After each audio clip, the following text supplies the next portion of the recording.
Hello again from David and the lovely Diane. Yes, hello again. Nice to see you again.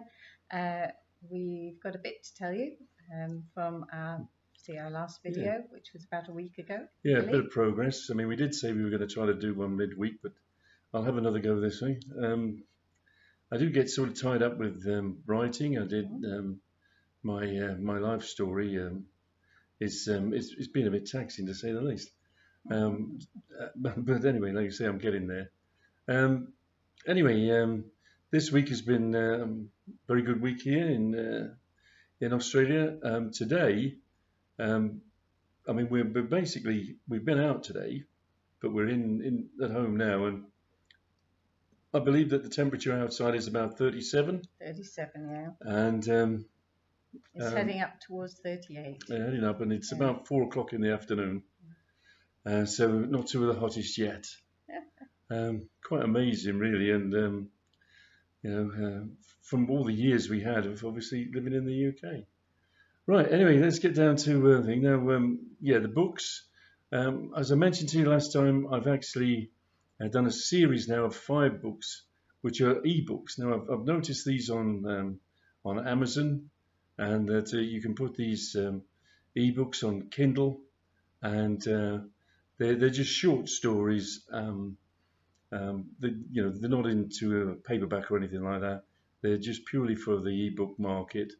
And of course, I say somebody just said to me, a lot of people who commute just need something to read. They just need something to do, pass sort of half an hour, 3/4 of an hour away, and a little short story would be good. So I've got 5 little short stories. They're called Laugh Out Loud. The series is on, Kindle, Amazon, and I'm going to give it a go.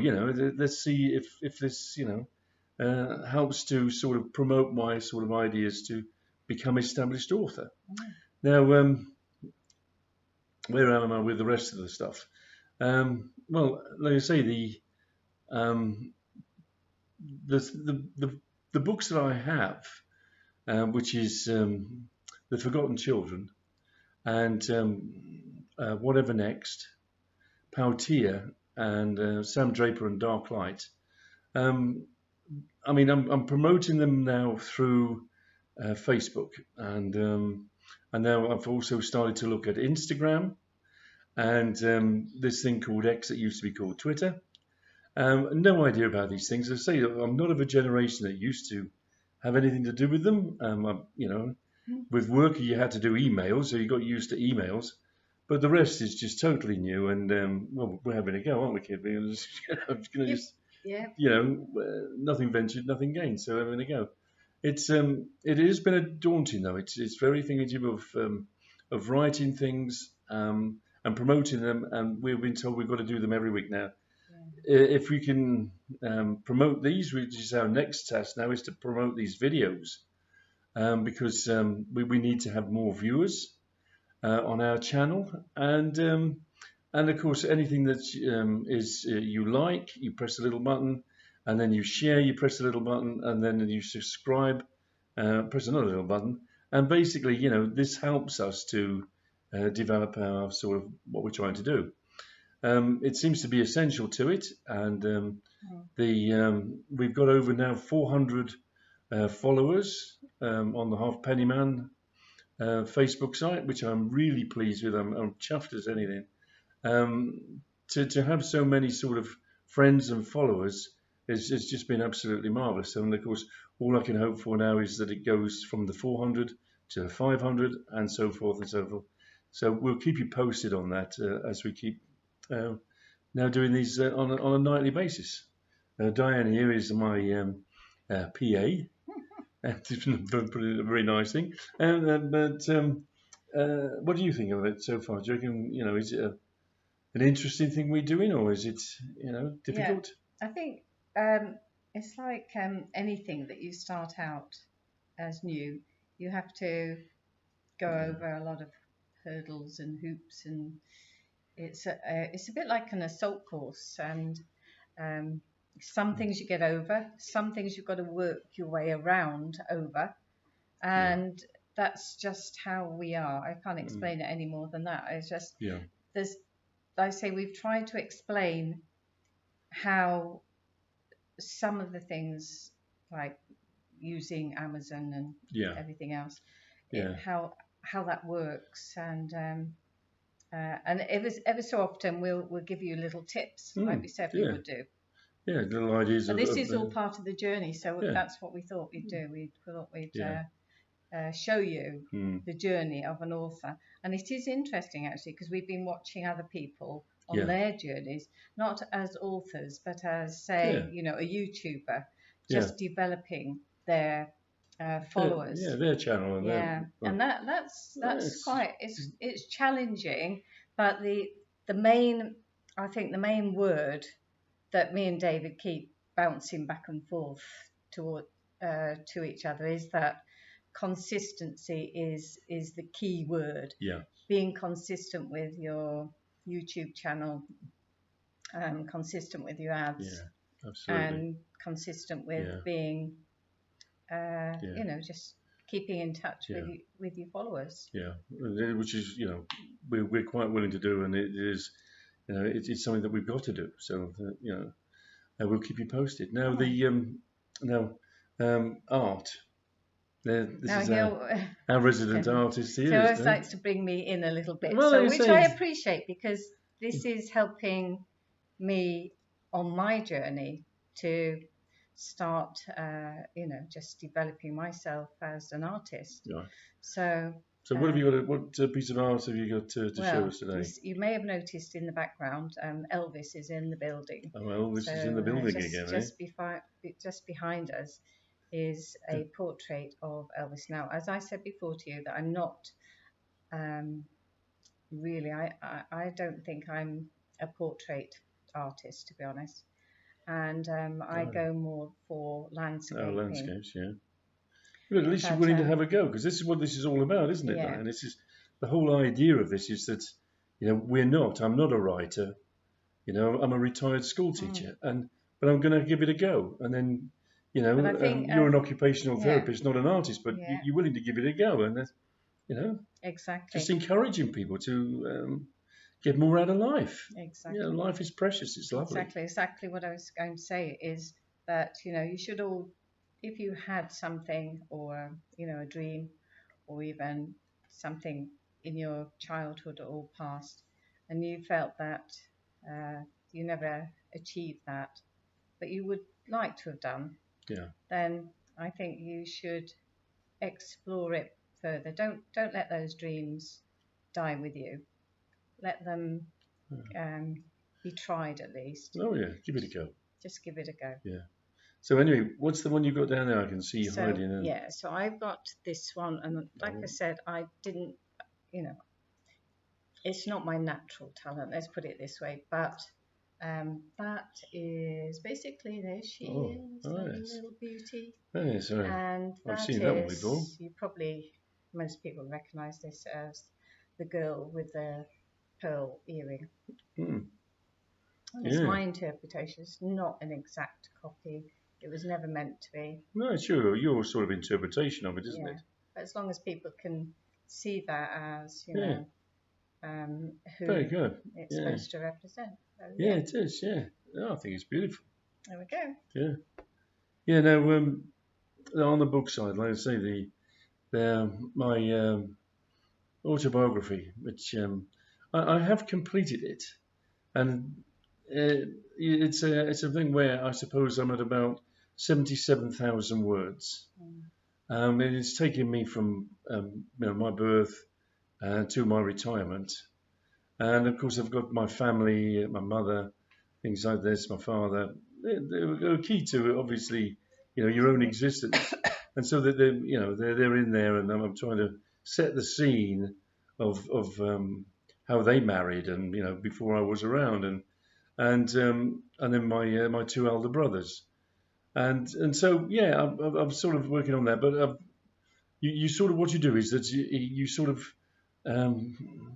it's a bit like a baby writing a book. It's like you sort of, you keep looking at it, and you keep because we've all been there with babies, haven't we? You've had the newborn baby, and it's over there in the cot, and you keep going over and having a look. It hasn't gone anywhere. It doesn't, and you just, and of course that's how I am with a book. I don't know if other authors are the same, but I've read through it, and then of course I've picked out a chapter and read through that, and of course it's handy for proofreading, and you're checking for your spelling mistakes. But I mean, we do have this Grammarly and all this now, don't we? And it even does the the punctuation and everything really. So to be fair, it's easy going, but nevertheless, you do go over it, and I do keep going over and over and thinking, oh, I've got that right, have I said this right? Because a life story is, as I say, it's got a lot of joy in it, but there's a lot of pain in it as well, and you want to be honest to both. You don't want to give sort of a detail of something that's really happened to you, but it was terrible, and then think, oh no, I shouldn't put that in. No. I mean, the truth of a true biography is you tell it as it is. It's what Cromwell said, as warts and all, and yeah, that's right. And just because we know we sometimes run over time, so what we thought we'd do is just have a couple of little clips from the books. Oh, David yeah. He's going to read just a little couple of lines for you. Don't believe it. As an introduction. She's just too kind. Hopefully you will. I've got to put these on my other. So what's this one, David? Right. So this is the Forgotten Children. It's my first little tip. This is. Let people see a little bit more. As he's a bit shy about his work, but however, let me advertise for him. So if I can get that right up there, and you can see that now. Obviously, it's back to front because obviously it's the YouTube thing, which I don't know how to turn this around, but maybe somebody can advise us. But anyway, you can see clearly there is two little children in a window setting, yes, and it's about the children, so forgotten children. But David's going to tell you a little bit more. Well, it's a story about a feral child, and of course I've said it in the UK, and her name's Mandy, and I mean it's what can I say? It's this is. Give them a little. I'll give you a little snippet from chapter 2. One evening, Paula, the lady that lived at number 38, was standing outside of number 39, putting out some cat food. There was several plastic bowls that had been put there by other neighbours, and a local man, Darren, walked by, and as he came up to where Paula was standing, he said, "What are you doing?" And Paula said, "If you must know," she said, "I'm putting out food for these feral cats." And he said, "What a waste of time. I mean, the council will soon come and clear these cats. And why should you feed them?" And she said, "I'm feeding them because I want to and I need to." Now, the point why I put that little thing in is that the little girl, Mandy, is actually eating the cat food. She is in this house, one of these empty houses. Oh, I was just getting into that when you. And, don't know about you guys, but I was just getting into that. That's the beauty of writing. Little clip. That's the beauty of writing, and you only get a snippet of it. But I mean, it's Mandy is a feral child. She is just on her own. What it must it be like to be, because we got, as I mentioned, your parents, or your carers, and you got somebody that will give you some food. And what happens if you got nobody? If you're just hiding in an empty house? Yeah, that's right. Which of course is what Mandy is doing. Mandy is hiding in an empty house. And she eventually. Hey, I hope you're not going to give away my stories, mate. God, blimey, eh? Oh, all right then. I won't say the things you do, word. eh? Yes. All right, okay. So anyway, and then the other one. What's this one? Sam. Oh. And this one here is Sam Draper. Now, Sam Draper and Dark Light, with my name in it, Half Pennyman. Now, you talk and I'll hold. As I've mentioned before, anything that I've put with my pseudonym, Half Pennyman, is for children, and anything with David Wiggins is for adults, or both. I mean, I try not to, with the comedy classics that I've just put on as ebooks. I mean, I don't use you know, swear words. I don't seem to, you know, it didn't need to be done. Mm. One of my great sort of heroes was Ken Dodd, a great comedian. He just never used it. He didn't need to. Comedy is comedy. It's the situation that's funny. Yeah, You know. I'm sorry about this, that the words backtrack, but it just says Sam Draper. So Yeah, Sam, and Dark Light. Sam Draper Dark and Light. Dark Light. So if Yeah. you want to put that down, so write it down and Excuse me. have a look at that. Anyway, It's, so sorry, yeah, back to I don't know if you heard the saying there. The PAs are just like this, aren't they? You know. I mean. So anyway, we've got come on. chapter 1. So chapter 1. So we're going to set the scene. The story begins in ancient Greece, and between the years of 1500 and 1000 BC. The Titans are Greek mythology, and they are the children of. They were said to be the children of the gods. They were divine beings. And basically what I'm doing here now is I'm setting the scene where the Titans become these divine beings in the sense that, of course, that they were from, not our universe. They were from somewhere else. And so I'm setting the scene here. It was said in ancient times that there was an island of light. And it is said that it was off the coast of Greece. And it was known to be the home of the horned beast that dwelled and attacked newcomers. And this was by an Alexander who quoted this in 610 to 546 BC.